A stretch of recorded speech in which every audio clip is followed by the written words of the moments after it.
Hello student, मैं engineer SK गिरी और आज से हम लोग स्टार्ट करने जा रहे हैं क्लास 12 की सिलेबस, जिसमें आपको बोर्ड लेवल और जेई मेन लेवल के सारे थ्योरी और न्यूमेरिकल आपको यहां मिलेंगे। क्लियर?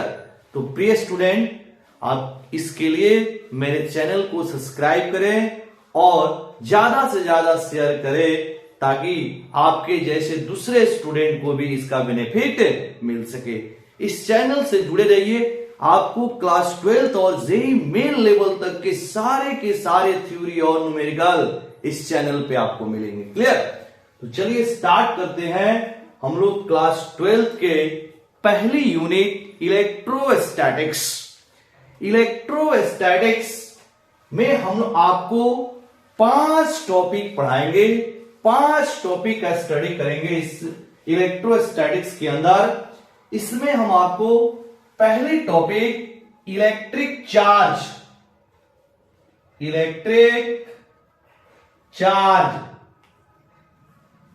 सेकंड टॉपिक हम डिस्कस करेंगे इलेक्ट्रिक फील्ड, थर्ड टॉपिक हम डिस्कस करेंगे गॉस थ्योरम,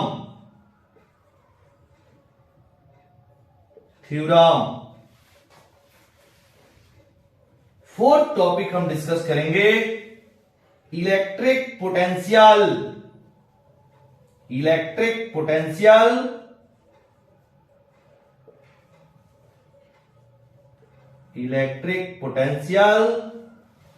और लास्ट टॉपिक हम डिस्कस करेंगे फिफ्थ टॉपिक इलेक्ट्रिक कैपेसिटेंस। इलेक्ट्रोस्टैट के अंदर ये आपको 5 टॉपिक पढ़ने हैं: electric charge, electric field, Gauss theorem, electric potential and electric capacitance. Clear? तो चलिए आज हम लोग स्टार्ट करने जा रहे हैं इलेक्ट्रिक चार्ज। इलेक्ट्रोस्टैट का पहली टॉपिक इलेक्ट्रिक चार्ज। ठीक है, सबसे पहले हम लोग ये समझते हैं कि इलेक्ट्रोस्टैट के अंदर हम लोग किन चीजों के बारे में ज्यादा से ज्यादा पढ़ेंगे। क्लियर? तो अगर इसको हम लोग थोड़ा सा इलेक्ट्रोस्टैट को तोड़ के समझे तो इलेक्ट्रो का मतलब होता है इलेक्ट्रॉन। इलेक्ट्रो जो वर्ड है वो इलेक्ट्रॉन से लिया गया है। तो यहां पर इलेक्ट्रो का मतलब है इलेक्ट्रॉन और स्टैटिक्स का मतलब है at rest. Electron at rest मतलब इस पूरे यूनिट के अंदर, मतलब 5 टॉपिक के अंदर हम लोग यही देखेंगे कि इलेक्ट्रॉन हमेशा रेस्ट में है। इलेक्ट्रॉन अगर रेस्ट में है तो वो क्या क्या फेनोमेना दिखा सकता है, क्या क्या चीजें प्रोड्यूस कर सकता है, इसी के बारे में हम लोग इस पूरे यूनिट के अंतर्गत पढ़ेंगे। इलेक्ट्रॉन एट मोशन, ये सारे के सारे हम लोग करंट इलेक्ट्रिसिटी के तरफ देखेंगे। इस यूनिट में आप सभी टॉपिक में आप यही देखेंगे, कहीं भी इलेक्ट्रॉन की जो वेलोसिटी है वह आपका कुछ दिया नहीं रहेगा। इलेक्ट्रॉन की जो वेलोसिटी है वो हमेशा 0 रहेगा। क्लियर? तो चलिए स्टार्ट करते हैं इलेक्ट्रिक चार्ज। इलेक्ट्रोस्टैट की पहली यूनिट इलेक्ट्रिक चार्ज,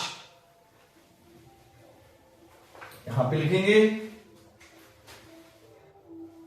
इलेक्ट्रोस्टैट की पहली topic electric charge.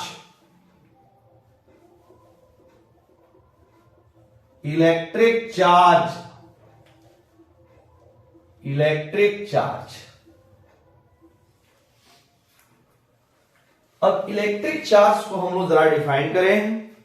Electric charge जो है इंट्रिंसिक प्रॉपर्टी ऑफ मैटर, मतलब किसी भी मैटर की इंट्रिंसिक प्रॉपर्टी है। अब इसके बारे में इंट्रिंसिक प्रॉपर्टी, इसके बारे में ज्यादा हम दिमाग नहीं लगा सकते क्योंकि ये मैटर की इंट्रिंसिक प्रॉपर्टी होता है।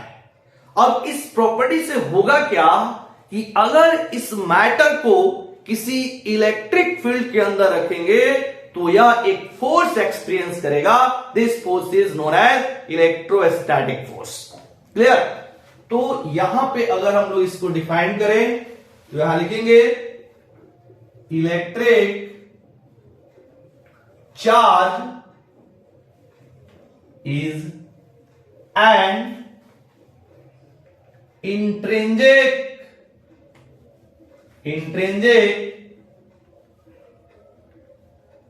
property of matter it means electron or proton and proton क्योंकि कोई भी जो मैटर होता है इलेक्ट्रॉन और प्रोटॉन से मिलकर बना होता है। तो electric charge is an intrinsic property of matter that means electron and proton comma due to this property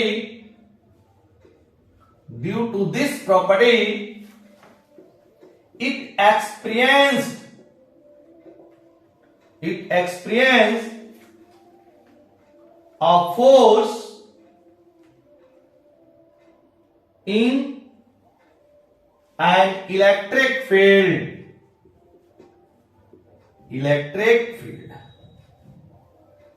ये है इलेक्ट्रिक चार्ज जो होता है this is the intrinsic property of matter. और मैटर किससे बना होता है? इलेक्ट्रॉन और प्रोटॉन से। मतलब इलेक्ट्रॉन और प्रोटॉन की इंट्रिंसिक प्रॉपर्टी होता है और इस प्रॉपर्टी के कारण अगर हम लोग किसी मैटर को एक्सटर्नल इलेक्ट्रिक फील्ड के अंदर रखते हैं तो यह एक फोर्स एक्सपीरियंस करता है, मतलब इस पे एक फोर्स लगता है। This force is known as electrostatic force. अब हम लोग एक टेबल पूरे इलेक्ट्रोस्टैटिक्स को आप समझेंगे एक टेबल से, मतलब इस टेबल में जो भी वैल्यूज है उन सभी वैल्यूज को हमें याद रखने हैं।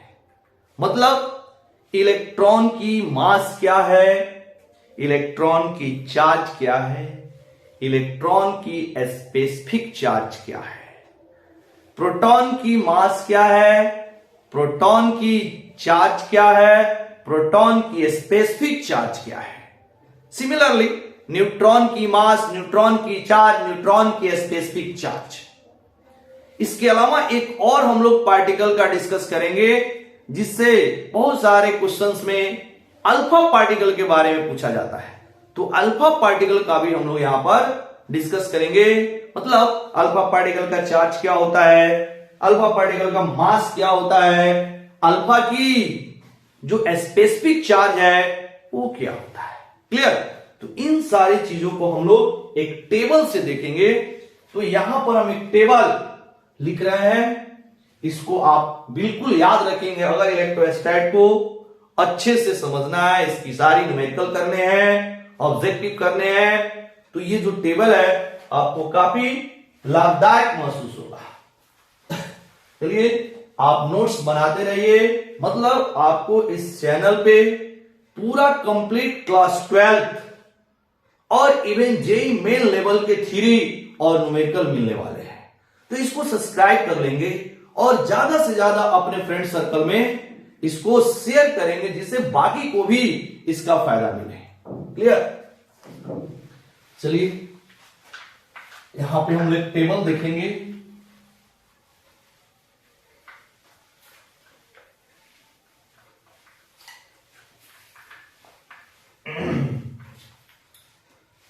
टेबल, अब इसको याद रखना है, इस टेबल को याद रखना है। हर जगह हम इसका यूज करेंगे, सभी जगह इसका हम यूज करेंगे। इस टेबल में सबसे जो पहला कॉलम है इसमें लिखेंगे पार्टिकल। कौन सा पार्टिकल के लिए हम लोग चार्ज और मास निकाल रहे हैं, उसके बाद इस पार्टिकल की चार्ज लिखेंगे, चार्ज। इसे इस पार्टिकल की मास लिखेंगे, पार्टिकल की मास कितनी है। इसके बाद specific charge, specific charge. Specific charge actual में होता क्या है, this is equal to charge upon mass. Specific charge is equal to होता है चार्ज अपॉन मास। तो charge, specific charge, specific charge is equal to charge upon mass. ऐसे है। सबसे पहले हम डिस्कस कर रहे हैं इलेक्ट्रॉन की। एक नंबर में हमने डाला इलेक्ट्रॉन, और ये जो इलेक्ट्रॉन है वो सिंगल इलेक्ट्रॉन की बात हो रही है। सिंगल इलेक्ट्रॉन याद रखेंगे, सिंगल इलेक्ट्रॉन की चार्ज, सिंगल इलेक्ट्रॉन की मास, सिंगल इलेक्ट्रॉन की स्पेसिफिक चार्ज। क्लियर। तो सिंगल इलेक्ट्रॉन की जो चार्ज होता है, this is equal to -1.6 into 10⁻⁻19 coulomb, और इसे शॉर्ट फॉर्म में -e लिखते हैं। अब यहां पे हमने लिखा E is equal to 1.6 into 10⁻⁻19 coulomb. जहां E लिखना है इसकी वैल्यू आप ये लेंगे। यहां पर E इलेक्ट्रॉन को रिप्रेजेंट नहीं कर रहा है, E not for electron. E जो है कांस्टेंट वैल्यू है 1.6 इंटू 10⁻⁻19 कूलम। इसे E को इलेक्ट्रॉन ट्रीट नहीं करना है, ऐसा में E फॉर इलेक्ट्रॉन है, E की वैल्यू इतनी हो गई। तो अगर आपका इलेक्ट्रॉन का चार्ज -1.6 इंटू 10⁻⁻19 कूलम है, तो इसे हम लोग -e लिख सकते हैं, क्योंकि E की वैल्यू हमने यहां लिख दिया है। क्लियर। इसके बाद mass of the electron 9.1 into 10⁻31 KG में। क्लियर। अब देखना आपका यहां पर चार्ज बाय मास। अगर हम लोग चार्ज बाय मास निकालेंगे, इस चार्ज को इस मास से डिवाइड करेंगे, तो ये वैल्यू आता है -1.75 इंटू 10⁻11 कूलम पर केजी। ई की value minus this divided by this. अगर मैग्नीट्यूड की बात करेंगे, सिर्फ मैग्नीट्यूड, तो ये माइनस नहीं रहेगा, ये आपका स्पेसिफिक चार्ज की मैग्नीट्यूड हो जाएगी 1.75 into 10⁻11 coulomb per KG. Clear. Second number proton के लिए। प्रोटॉन की जो चार्ज होती है वो +1.6 गुना 10⁻⁻19 कूलम। ये हो गई प्रोटॉन की चार्ज। उसके बाद जो इसकी मास लेते हैं वो 1.6 गुना 10⁻⁻27 केजी के बराबर। इसके बाद जो इसकी हम लोग स्पेसिफिक चार्ज लेते हैं, मतलब charge upon mass, this is equal to 9.6 into 10⁻7 coulomb per केजी। नेक्स्ट तीसरा नंबर 3,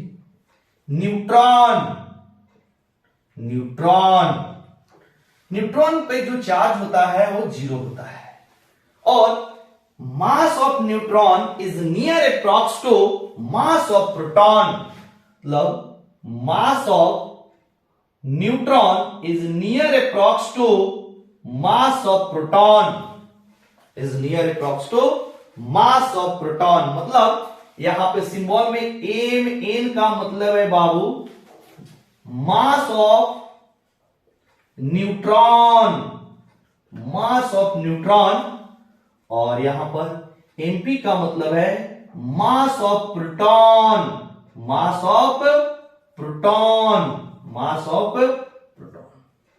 क्लियर। तो न्यूट्रॉन का मास और प्रोटॉन का मास लगभग बराबर होते हैं, लगभग बराबर होते हैं, एग्जैक्ट इक्वल नहीं होते हैं, ऑलमोस्ट इक्वल। क्लियर? लेकिन अब देखिएगा इसकी जो मास है, इसकी जो मास है और इसकी जो चार्ज है, चार्ज डिवाइडेड बाय मास अगर हम लोग लेते हैं तो ये स्पेसिफिक चार्ज इसकी जीरो हो जाएगा, जीरो डिवाइडेड बाय मास। तो हम जरा यहां पर एमएन जो है वो हम लोग लगभग 1.6 गुना 10 की पावर माइनस 27 लेके काम कर लेते हैं। हमने डेसिमल के बाद एक डिजिट लिया है कैलकुलेशन को इजी करने के लिए, ये एनफ है, इतना से हमारा काम चल जाएगा। इसके बाद अब आइए नंबर 4, अल्फा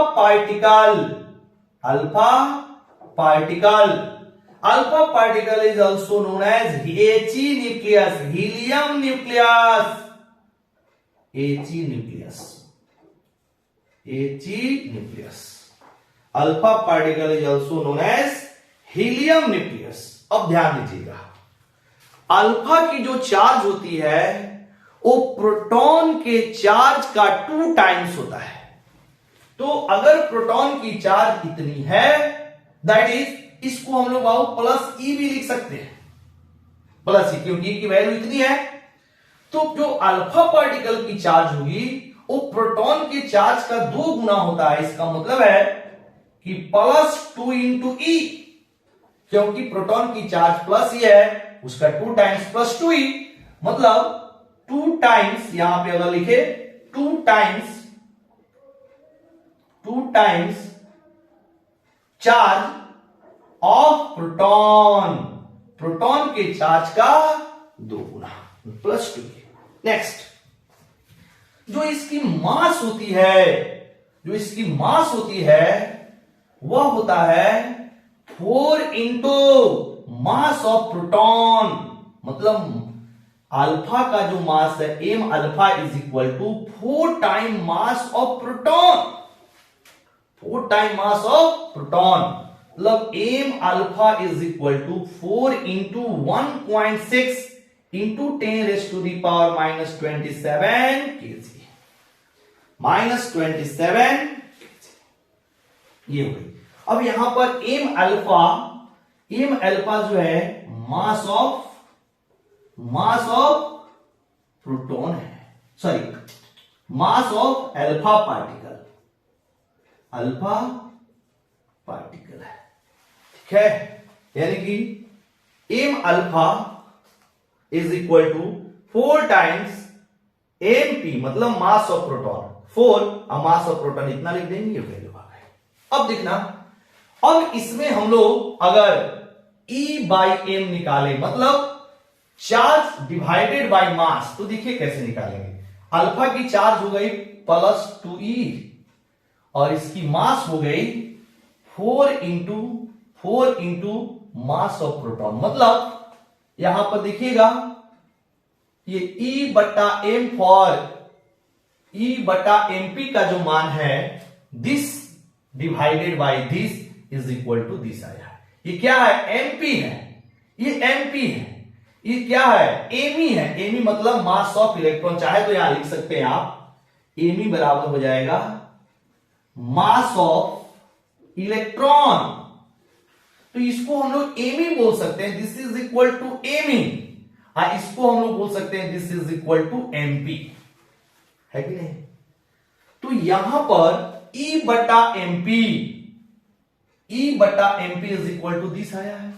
तो अब इसको अगर हम लोग कट करें, 2 से कट जाएगा। E बटा एमपी की जो वैल्यू है वो 9.6 divided by 2 into 10⁻⁷ coulomb per KG हो जाएगा। इसको सॉल्व करेंगे तो 4.8 आता है, ये आ जाएगा 4.8 इंटू 10⁻⁷ कूलम पर केजी। ये हो गई आपकी डेटा। अब इस टेबल को बिल्कुल आप याद रखेंगे, पूरे इलेक्ट्रोस्टैट में ये टेबल आपको हेल्प करेगा। मतलब इलेक्ट्रॉन की चार्ज, इलेक्ट्रॉन की मास, इलेक्ट्रॉन की स्पेसिफिक चार्ज, प्रोटॉन की चार्ज, प्रोटॉन की मास, प्रोटॉन की स्पेसिफिक चार्ज, न्यूट्रॉन की चार्ज, न्यूट्रॉन की मास एंड न्यूट्रॉन की स्पेसिफिक चार्ज, अल्फा पार्टिकल का चार्ज, अल्फा पार्टिकल का मास और specific charge of alpha particle. Clear? इस पूरे टेबल को आप याद रखिए, ठीक है? तो आप इसको पॉज करेंगे, क्लियर, और आप नोट्स बनाते रहिए। मतलब ये गारंटी के साथ मैं कह रहा हूं, यहां पे आपको एकदम बेसिक से बेसिक कॉन्सेप्ट मिलेंगे, अच्छे से अच्छे न्यूमेरिकल मिलेंगे। आप हमारे चैनल के साथ जुड़े रहिए और इसको ज्यादा से ज्यादा शेयर कीजिए, सब्सक्राइब कीजिए, ताकि बाकी लोगों को भी बेनिफिट आप मिल सके, मतलब इस पूरे पढ़ाई का, है कि नहीं? चलिए अब इसके बाद कुछ चार्ज से रिलेटेड इंपॉर्टेंट पॉइंट्स है, उनको हम लोग देखते हैं। मतलब इंपॉर्टेंट पॉइंट्स चार्ज से रिलेटेड।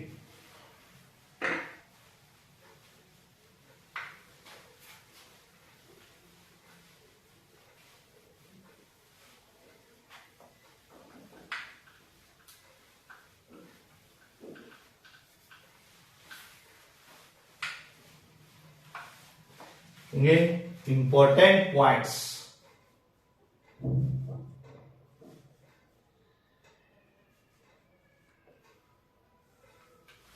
पहले पॉइंट है, charge is a scalar quantity. जो चार्ज होता है वह एक स्केलर क्वांटिटी होता है, अदिश राशि होता है। पहले पॉइंट लिखेंगे, charge is a scalar quantity. Charge is a scalar quantity. अगर स्केलर क्वांटिटी है तो दो या दो से अधिक चार्ज को अगर एक साथ जोड़ना है तो इसको हम लोग अलजेब्रा मेथड से जोड़ेंगे, not vector method. Vector addition rule इसमें यूज नहीं करेंगे, बिकॉज स्केलर क्वांटिटी होता है चार्ज। तो अगर एग्जांपल हम यहां देखें, here Q1 is equal to 2 coulomb, Q2 is equal to 4 coulomb, Q3 is equal to -7 coulomb, ऐसा अगर दिया हुआ है, if this is equal to this, then Q1 plus Q2 plus Q3 is equal to, simple algebra method, 2 plus 4 plus -7 coulomb. Clear? Solve करेंगे, ये आ जाएगा 6 और -7 -1 कूलम चार्ज। क्लियर? क्योंकि ये स्केलर क्वांटिटी है, अगर स्केलर क्वांटिटी है तो इसका जोड़ भी एकदम अलजेब्रा तरीका से होगा, स्केलर तरीके से होगा, वेक्टर एडिशन रूल इसमें यूज नहीं कर सकते हैं। इसके बाद सेकेंड नंबर, अब चलते हैं हम लोग इसकी यूनिट और डायमेंशन की तरफ, यूनिट और डायमेंशन की तरफ चलते हैं। तो सबसे पहले जो इसकी एसआई यूनिट होती है, चार्ज की जो एसआई यूनिट होती है, दिस इज कूलम। इसके अलावा भी बहुत सारी यूनिट है, जैसे सीजीएस यूनिट इज ईएसयू, इसकी इलेक्ट्रोमैग्नेटिक यूनिट होती है, इसकी लैब यूनिट होती है। हम लोग सभी को एक साथ देखेंगे। सबसे पहले सेकंड पॉइंट में हम लोग लिखने जा रहे हैं, the SI unit of charge is coulomb, और कूलम को ब्रैकेट में सी से रिप्रेजेंट करते हैं। The SI unit of charge is coulomb. इसकी जो एसआई यूनिट होती है वो क्या होती है बाबू? कूलम होती है। इसके बाद इसी सेकेंड पॉइंट में ही हम लोग अदर यूनिट देखेंगे, अदर यूनिट्स। चार्ज की एसआई यूनिट के अलावा अगर कोई पूछता है कि बाबू एसआई यूनिट क्या है, तो हम बोलेंगे कूलम। लेकिन इसकी और भी यूनिट होती है, जैसे ए नंबर में सीजीएस यूनिट, ए नंबर में सीजीएस यूनिट। तो चार्ज की जो सीजीएस यूनिट होती है वो इलेक्ट्रोस्टैटिक यूनिट होती है, ईएसयू होती है। दी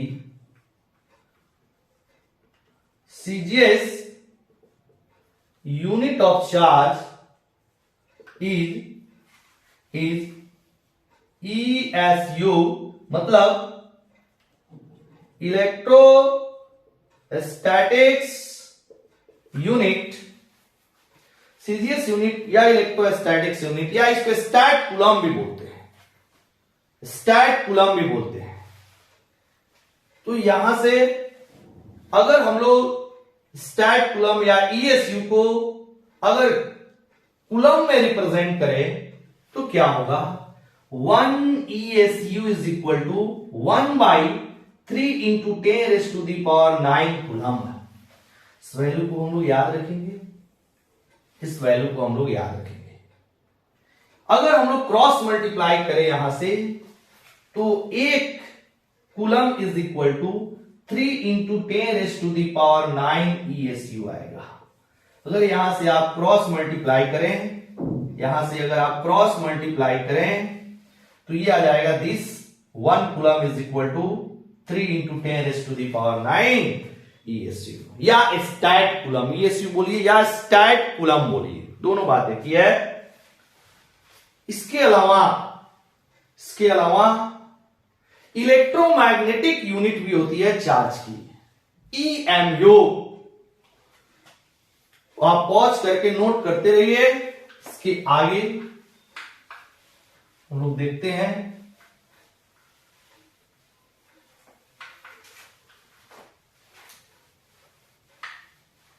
बी में electromagnetic unit of charge,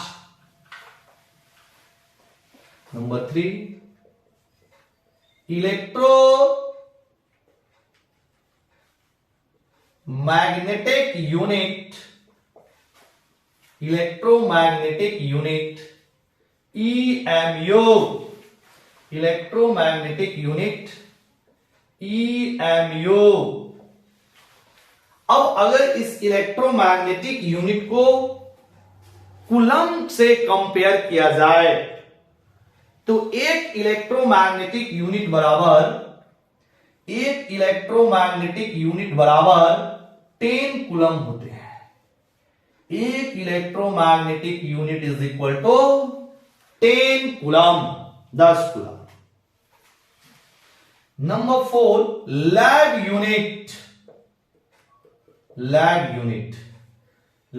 unit में पहला होता है एम्पियर आवर। 1 एम्पियर आवर को अगर हम लोग कूलम में कन्वर्ट करें तो 1 ampere hour AH is equal to 3600 coulomb.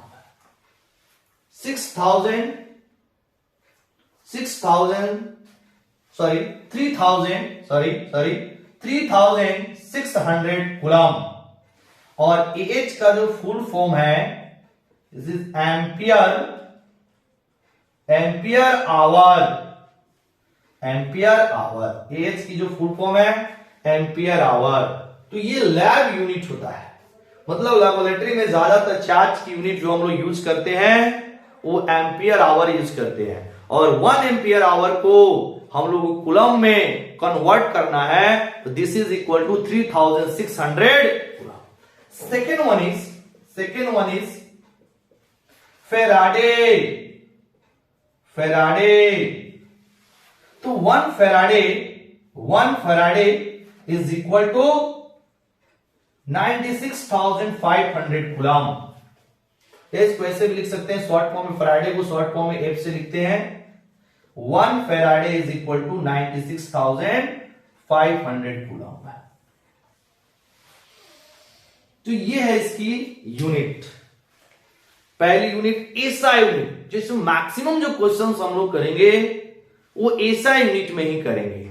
लेकिन अगर इसकी सीजीएस यूनिट या इलेक्ट्रोस्टैटिक्स यूनिट जो स्टैट कूलम के बराबर होता है उसको अगर कन्वर्ट करना है कूलम में तो वो रिलेशन याद रखेंगे। इलेक्ट्रोमैग्नेटिक यूनिट को अगर हम लोग कन्वर्ट करना चाहते हैं कूलम में तो ये वैल्यू याद रखेंगे। फिर उसके बाद इसकी lab unit 1 ampere hour is equal to कितना होगा, 1 फ्राइडे इज इक्वल टू कितना होगा। ये सारी चीजें याद रखने पड़ेंगे, तब जाके हम लोग को न्यूमेरिकल आएगा। तो जैसे हम लोग का थ्योरी कंप्लीट होगा, सारे न्यूमेरिकल एक साथ करेंगे। जितने भी न्यूमेरिकल्स हैं सभी के सभी न्यूमेरिकल हम लोग एक साथ करेंगे। ऐसा नहीं थ्योरी न्यूमेरिकल थ्योरी, नहीं, पहले पूरा कंप्लीट थ्योरी पढ़ेंगे, उसके बाद एक एक न्यूमेरिकल हम लोग इसका करेंगे। क्लियर? तो अब इसके बाद जो इंपॉर्टेंट पॉइंट नंबर 3, ये अभी हम लोग यूनिट देखा है कि ऐसा यूनिट क्या होगी, उसके बाद अदर यूनिट भी हमने देखा। तो यूनिट हो गई इसकी ऐसा यूनिट कूलम, अदर यूनिट में हो गई ESU, EMU, उसके बाद एम्पियर आवर, फैराडे, ये सब के सब चार्ज के यूनिट है। इसके बाद इसकी हम लोग डायमेंशनल फॉर्मूला निकाल रहे हैं कि चार्ज की डायमेंशन क्या होगी। क्लियर? तो चार्ज की डायमेंशन नंबर 3, तो चार्ज की डायमेंशन होता है, और सबसे पहले फॉर्मूला हम लोग जानते हैं चार्ज के लिए सबसे पहले आपको एक फॉर्मूला याद रखना है करंट की। Current is equal to charge upon time. Generally आप चार्ज को Q से रिप्रेजेंट किया जाता है, याद रखेंगे। हम लोग पूरे इलेक्ट्रोस्टैट के अंदर अगर चार्ज को रिप्रेजेंट करना है तो Q से रिप्रेजेंट करेंगे। यहां पर Q क्या है, चार्ज है या इलेक्ट्रिक चार्ज है, T इज टाइम और I is electric current. I is electric current which is a fundamental quantity। Current होता है फंडामेंटल क्वांटिटी। क्लियर? तो यहां से अगर हम लोग क्रॉस मल्टीप्लाई करके Q निकाले तो Q is equal to I into t. अब देखना ये दोनों के दोनों फंडामेंटल है, करंट भी फंडामेंटल क्वांटिटी होता है और टाइम भी फंडामेंटल क्वांटिटी होता है। क्लियर? तो यहां से अगर हम लोग इसकी डायमेंशन निकाले तो करंट की जो डायमेंशन होता है वो I होता है या फिर A भी होता है, और टाइम की डायमेंशन कैपिटल T होता है। सॉल्व करेंगे वो हो जाएगा IT। और इसको स्टैंडर्ड फॉर्म में लिखना चाहते हैं तो पहले m लिखिए, m नहीं है m की पावर 0, l की पावर 0, t है तो t और I। या और करके करंट का एक और डायमेंशन होता है जिसको A बोलते हैं, और टाइम का T हो जाएगा। सॉल्व करेंगे तो ये हो जाएगा बाबू AT।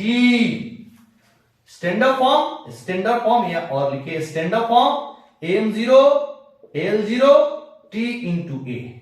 This is the dimension formula of electric charge की डायमेंशन फॉर्मूला ये हो गई।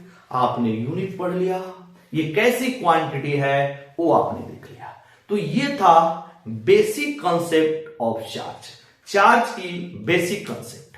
ठीक है? तो आज का जो वीडियो है हम लोग यहीं स्टॉप करते हैं, और नेक्स्ट वीडियो में यानी कल की वीडियो में हम लोग देखेंगे कि कैसे चार्ज प्रोड्यूस किया जाता है, यानी कि मेथड्स ऑफ चार्जिंग